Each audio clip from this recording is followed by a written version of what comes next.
Dragon's Lair. Time Warp. Kidnapped? Oh, Daddy! Idiot! Spirited away to a wrinkle in time by the evil wizard Mordroc. Daphne will be forced to marry the wicked Mordroc unless Dirk can save her. My Daphne kidnapped! Mommy's gone. Transported by a bumbling old time machine, Dirk begins the rescue mission. Mine! Do it for the children. Once the casket of doom has opened, Mordroc will place the death ring upon Daphne's finger in marriage, and she will be lost forever.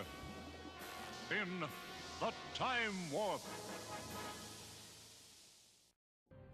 Hey, what is up, ladies and gentlemen? I am once again Sonic the Hedgehog here from the likes of the Maxi Toys videos, and you remember yesterday that I've seemed to manage to tackle through buddy forms of Dragon's Lair, the original game from yesterday.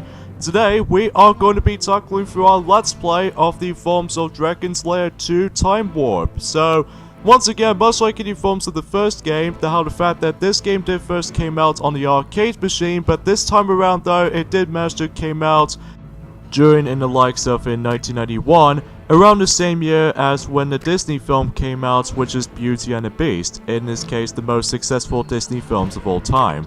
So yeah. And yeah, that's all I can really say about this. Other than that, it's basically a spiritual sequel to the forms of the good old classic arcade game, but the forms of Dragon's Lair. But the thing is, this time around though, as far as this title applies, is the fact that we're going to be travel back in during, you know, different kind of locations, basically, like travel back to the past, present, or future. I mean, this is after by the forms of Back to the Future, obviously, but unlike Back to the Future, how the fact of the matter is, though, is that Marty McFly and Doc Brown managed to able to use a DeLorean to able to travel through time, but somehow Dirk is going to be able to actually using this special time machine of any sorts, so that way he can able to actually travel through different locations, which we're about to get into once we start the game up.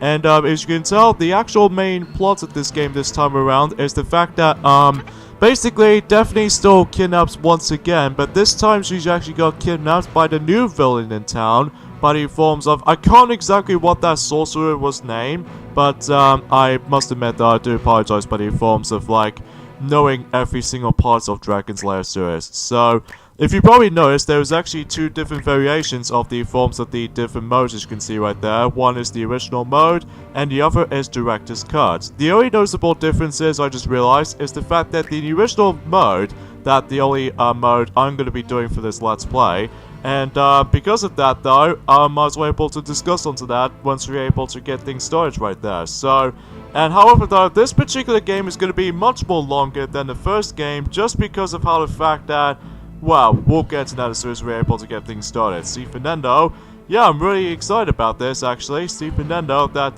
this is the reason why I'm really looking forward to able to actually doing the Dragon's Lair games in the first place to do a Let's Play on. So, yeah, let's get started. So yeah, if you can't tell already, but in forms of the presentation of the actual game, it still functions the same way as how it does in the first game is handled. Like, if you know, the same controls as ever will be. Like, for instance, the directional paths could be acted out like the movements and stuff. And once again, the sword attack could be utilized by simply pressing the X button. So, oh wow, that was a really bad start. That was a really bad start for this Let's Play, actually. Because as you can see right there, I've managed to able to gather one of those little familiar items. Like, as you can see, I've got myself a... Ah, shoot. As you can see, I've got myself one of my treasures. Because if you couldn't tell already this time around, though, is the fact that although the entire game functions the same way as how it does in the first game is handled, except how the fact of the matter is, though, is that most of these levels can go really long this time around. In addition to that, they aren't going to be as many of those checkpoints, I don't think. But as you can see, we actually got ourselves our treasure list. Now, there are 11 of them in total to able to actually gather them. Now, the reason why we need to gather as many of those, well, to be more specifically 11 treasures, if you will, that's only because that collecting those 11 treasures is mandatory if you want to actually beat the game. Especially noticeable, it depends on what mode you're in, either the original mode or the director's cut mode. So yeah, there's a key right there. So even then though, you have to press the right button instead of the usual left, as you might say so for yourself. Now, another thing is worth mentioning though is the fact that I'll explain more details about the forms of the differences between the original mode or the director's cut mode. Even then, one thing I actually realized about something is the fact that every time you actually grab those treasures in the original mode, then you have to able to actually just bypass the exact same screen like I'm going to show you in the next stage. In fact, there's actually an egg right there. Now, if you manage to grab the egg at first, and you have to press the corresponding button until you're able to actually proceed. Now, if you ever play this on Director's Cut mode, which is essentially the easy mode of the game, obviously. Oh, shoot. Yeah, if you manage to able to play this on Director's Cut mode, basically this acts out as easy mode. Because of that, if you grab the treasure, then you would able to move on to the next. So, the original mode is considerably the normal mode of the game because of how the fact that, well, we can have to, like, that's how it's usually how it does it, but it forms of the arcade version, obviously, so. Yeah, that's what I can say about the forms of Dragon's Lair 2 Time Warp. It's actually, out of all the Dragon's Lair games I actually did manage to play through, I think this is actually one of my favorites of the bunch. Not only just because of how the fact that with the forms of how the sequel did that very impressively well, especially the presentation all in all. Even like the forms of like the, as usual, the visual style looks absolutely stunning to look at. And especially noticeable how the fact the matter is though, is the fact that there's going to be a lot of voice acting this time around though, compared to the first game as handled in. And I pressed the wrong. I'm sorry Dirk, I did not mean to be able to pull the face of you. Oh god. If you couldn't tell already for this point, folks, and how the fact the matter is, though, is that I still really enjoyed the actual, like, the death scenes and all that stuff. In fact, I found most of the death scenes can give me a chuckle at one point, just because of how the fact that, well, it's not just a matter of how the fact that, because, much like how it does in the first game, if you couldn't tell by the forms of the options menu, I've pretty much once again managed to able to actually put in an infinite, continuous or whatnot, just because. Well, again, if you're able to get a game over, much like the first game, basically you have to restart the whole entire game again. So, as you might expect it from any other arcade games like this, so, yeah. So yeah, if you couldn't tell already, but how the fact of the matter is though, that, you know, because this game is going to be much more longer than the first game, because, you know, it's going to be a lot of scenes, and also, the requirements to able to actually get every single 11 treasures that we do need to require to able to finish the main game, because if you accidentally missed out on any treasures, then, obviously, it doesn't give you automatic, oh shoot. Speaking of game over, there's my first game over in this entire game. Oh jeez. Again, much like any forms of how it does in the first games, that sometimes my button reaction timing can get pretty strict in some areas, but not quite as often as the first game, in my honest opinion. But, it's just as one of those things, how the fact that if oh, you gotta be kidding me. I'm more used to with the forms of other moves and stuff. Oh, man. So, yeah, a few things I want to mention about this, since how the fact of the matter is, though, is that recently, yesterday, by the forms I was really looking forward to yesterday, how the fact that I want to point things out is the fact that Super Smash Bros. Ultimate, you know, Direct did recently happen yesterday, and I'm gonna say, I was actually very, positive about this, more than, oh shoot. I was actually more positive by the forms of how the fact that, more so than the, well, it's nothing too bad about the forms of Super Smash Bros. For the Nintendo Wii U. In fact, it's actually been out for 4 years now. But, the thing is, I'm much more excited by the forms of, like, some new stuff has been handled in the forms of Super Smash Bros. Ultimate. Like, for instance, they actually did bring us to ourselves not only 1, but 3 new fighters introduced. Like, for instance, I'll explain more onto that as soon as we're able to notice something like this. Because, the main point of the forms of the new mode that is actually finally introduced in the forms of Super Smash Bros. Ultimate, and that will have to be the Spirits mode, which, truth be told, the rumors are actually true. So, yeah, that's very cool, And I'm assuming that the Spirits mode is exactly like the trophies from the previous entries, I'm presuming. Because, although the only difference is the fact that they actually did something a little bit different for once. But, I'm probably not going to mention anything too much until when that game finally come out and during about a month left now, so even then I'm really pumped for that, and although the only downside I can think of is the fact that I can't guarantee to able to get my GameCube controller adapter and shoot. So anyways though, yeah, because, you know, these stockings doesn't seem to last as long as I was hoping it will be, but anyways. So here it is, there's the glorious Alice in Wonderland environment, because you can tell by the forms of those, you know, cards, and especially noticeable with the forms of, the Mad Hatter, and also by the forms of the hair as well.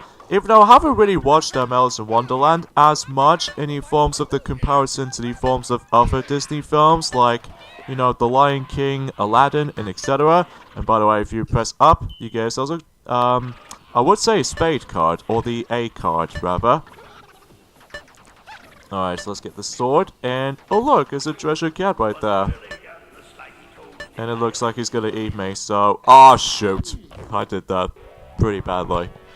Yeah, this is one of those things how the fact that, the checkpoints doesn't happen as often as the first game has had. Oh jeez, I'm gonna have to stop being like a jerk sometimes, because even then, it's most notably because of how the fact that I seem to be able to actually notice something is the fact that the death animations themselves just always makes me a little bit more of a laughter of any sort. Not in a bad way, but just sort of feels like a weird way, but I digress. So, obviously if you couldn't tell by the forms of the actual, you know, HUD departments right there, is the fact that, unlike the first game, is the fact that it doesn't have a score system this time around. So even then though, that the only matters the most is the fact that you need to able to rescue Princess Daphne, while just simply we need to collect all 11 of those treasures. So, for the most part, some of these levels can actually hold up to, like, sometimes one treasure, and some oftentimes, 2 treasures. Like, for instance, like, for example, in the forms of, like, the first level, I'm presuming that it did actually hold up like 2 treasures, whilst in the forms of the second segment, by the forms of a cache of gold, basically it only contains only 1 treasure. So, and vice versa basically when we get to the later levels. So, yeah, that's as far as I can see how this will go. So yeah, another thing is worth mentioning though, when it comes to Super Smash Bros. Ultimate Direct, that not only does it actually brings us to the forms of like the Spirits modes and stuff, and also we actually got ourselves 3, oh, crud. Oh, jeez. Anyway, not only that, as I mentioned to you before, they actually did announce there's going to be not 1, but 3 new fighters is going to be introduced in Super Smash Bros. Ultimate, which I'm actually very excited, because even then, one of them is actually forms of the Echo fight. Oh, come on! Oh, jeez, I must have input those button sequence really badly.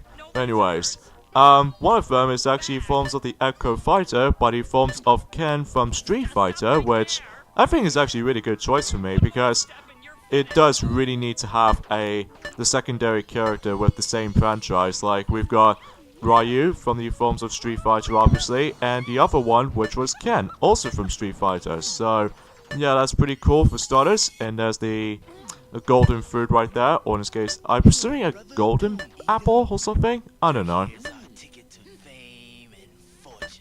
What do you mean, fame and fortune? I mean, I can't remember what this fairy tale is based off from.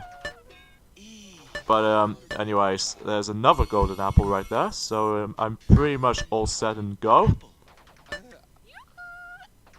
Yeah, that's all I can really say about it. Sorry for the lack of dialogue at this point, folks. Other than, I've already mentioned about the forms of Ken is going to be making its appearance on Super Smash Bros. Ultimate, which I'm really excited about.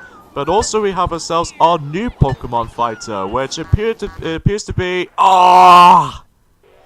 Oh, sorry about that. I was so close towards nearly at the very end of that section. Oh, jeez. Alright, let's try this one again, shall we? Well, I'll simply just have to, like, have a chat about something. Yeah, for the new Pokemon fighter in new forms of Super Smash Bros. Ultimate this time, we have a fire-type Pokemon, just like how it does in Charizard and stuff. And now will have to be, in Senior, which, again, I do apologize of his name, because I wasn't really pure a Pokemon fanatic, I will admit though right away. Oh, speaking of Pokemon, I was originally trying to give myself Pokemon Let's Go Pikachu for the Nintendo Switch on the launch day, but the thing is, I'm probably not gonna get it just yet, just because I'm not exactly ready for that yet. But I'm really looking forward to it still, other than, oh shoot. But I'm looking forward to that though, because even then I can able to play that on the go, which, you know, still looks very good, and hopefully it might actually be a little bit more positive. Speaking of such, Nintendo Switch has been, you know, increasingly up of the sales at this point in time, ever since, well, they did now manage to beat the actual selling points for the Nintendo GameCube amount, which I think is actually very good, actually, because, well, for 18 months, by the forms of Nintendo Switch right about now, it's actually gone very, very good. Even, well, I would seem to say almost like 21 months or something. Or actually, I think it's like 20 months for now. Because today was actually forms of the 2nd of November, obviously. So, yeah, you get the idea with that solution here. And the third and the final fighter, or the new fighter that has actually been introduced, and that's actually quite surprising for me, because they did actually reveal the Piranha Plant is going to be as a... Oh!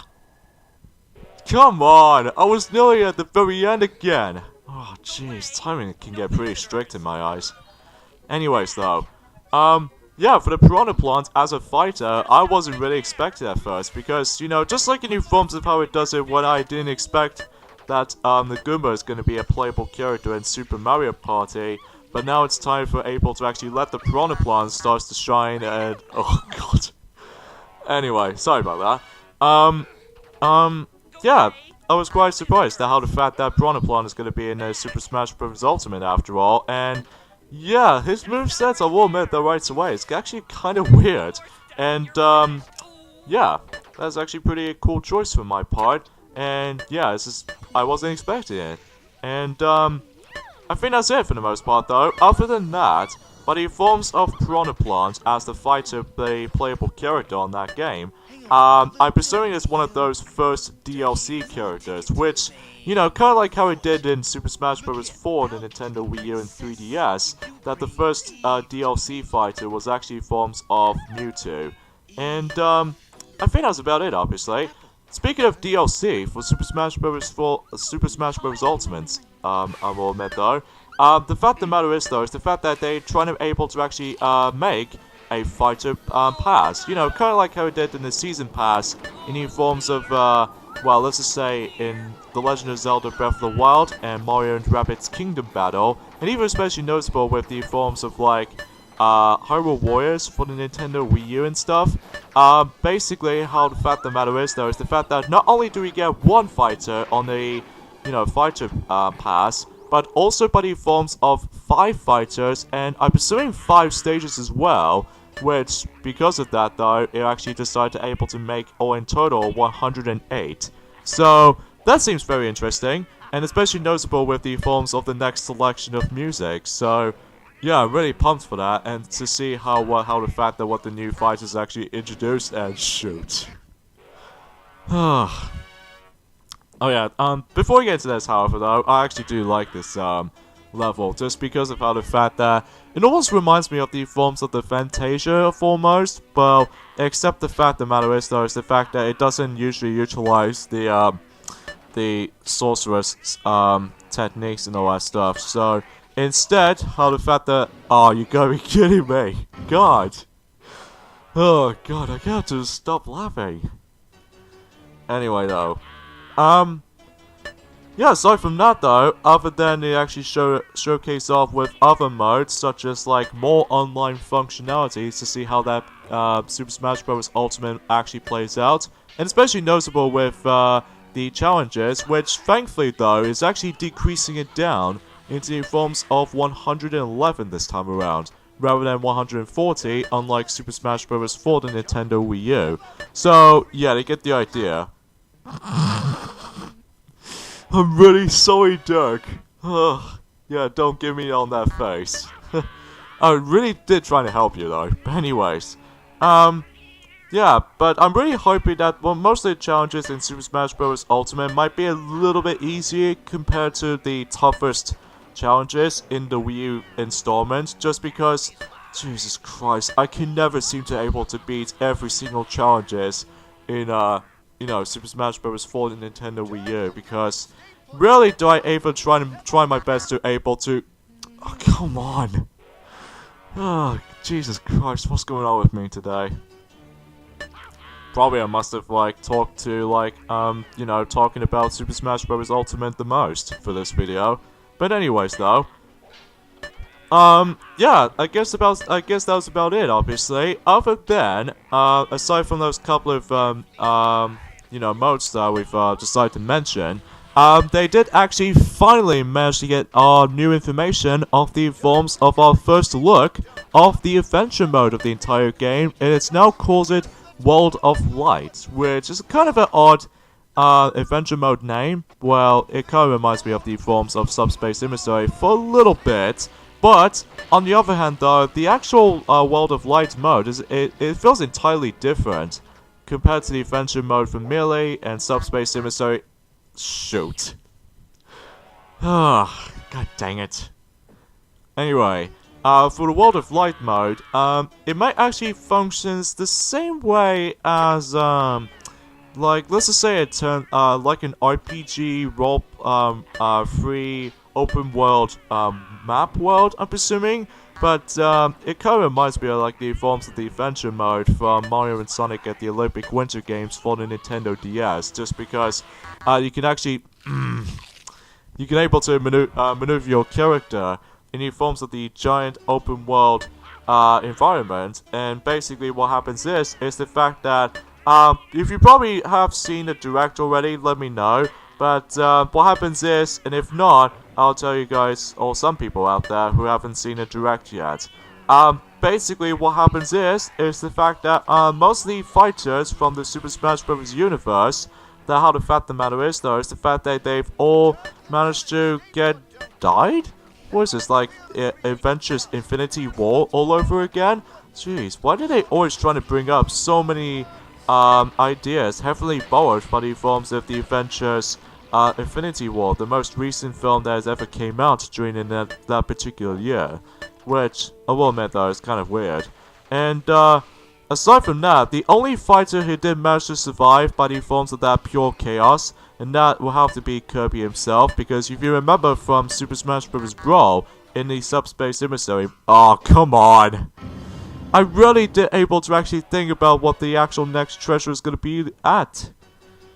Oh well, we'll do this one last time, and hopefully we can able to bypass this completely.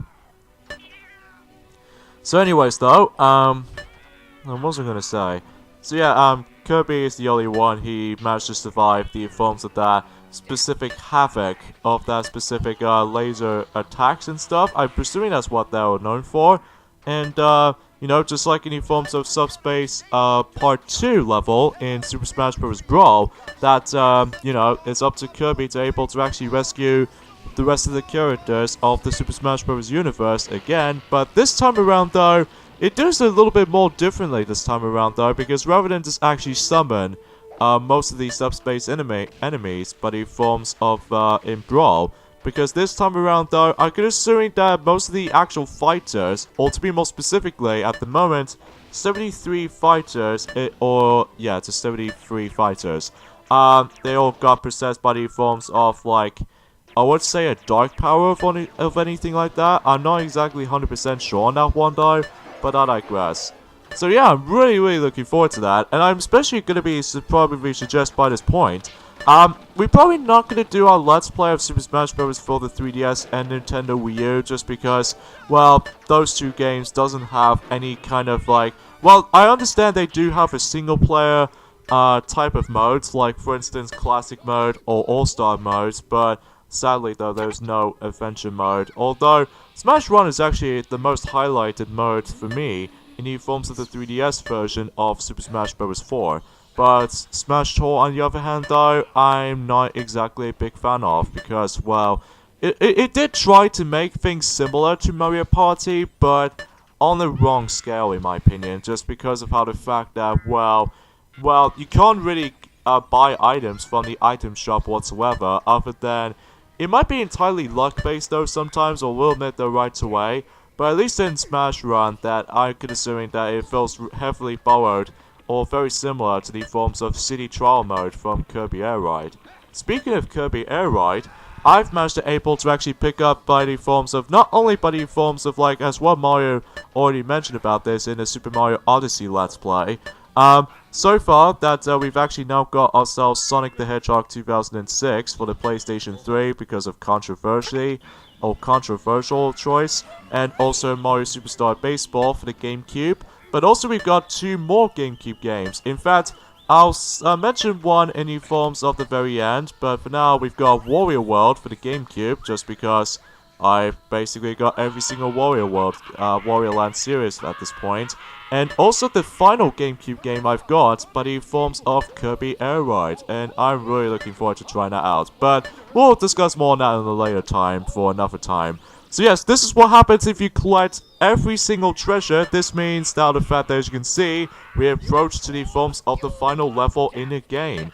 And since this is we're going to be playing this on normal mode, or in this case the forms of the original mode, Daphne is now transformed into a gigantic Ursula? Or in this case a hideous version of Ursula, except the fact that Ursula was actually an evil sea witch or anything like that. And obviously we need to time our quick time events well enough and then toss the ring onto the forms of the evil villain, and he transforms into the forms of like the explodable bomb. Well, not so much for the bomb, but just to be more accurately the, well, a sphere version of himself. And we'll never see the likes of him again. And since we actually transform Daphne into its normal self, could we could able to bring her back to life with a, you know, the kiss, just like for Snow White and Princess Aura from, you know, pretty much in every Disney films, like Snow White and the Seven Dwarfs and Sleeping Beauty. So, because you think that the game was actually over yet? Oh, come on! I really did press that button. God. Alright, we'll try that again. So yeah, that's what I can really say about the forms of Dragon's Lair 2 Time Warp. I think, you know, of all the Dragon's Lair series, this is easily one of my favorites of the entire trilogy. Even though that the checkpoint system can get pretty stingy at times, but I will admit the right way is the fact that this game did give me a lot of chuckle at one point. But that I digress. You know, visual still looks absolutely fantastic, and even there's so many voiceovers in this game this time around, as I mentioned earlier. And oh no, this is a very, very great sequel to the forms of a very, very cool old classic arcade game. And you should definitely recommend this in the forms of, like, much like in the first game, I suggest you're able to pick this up or download this on the PlayStation 3 or the PlayStation 4 if you want to be curious to try that out. I'm not sure, and I'm not exactly sure this came out on the 360, but might as well research on that. So, in fact, there's actually a third game that's been made by Don Bluth, and once again, speaking of Don Bluth, you did a remarkable job, and yeah, you can definitely recommend it. Congratulations, you are a winner, which, sure enough, I did. And since I played this on the normal mode, or the original mode for the first time, I've got my trophy. There you go. So yeah, that's what I can really say about this for the most part, though. I will do Space Ace at some point in the future, though, which I'll probably mention about that. So this is me, Sonic the Hedgehog, and I'll see you guys then. Bye.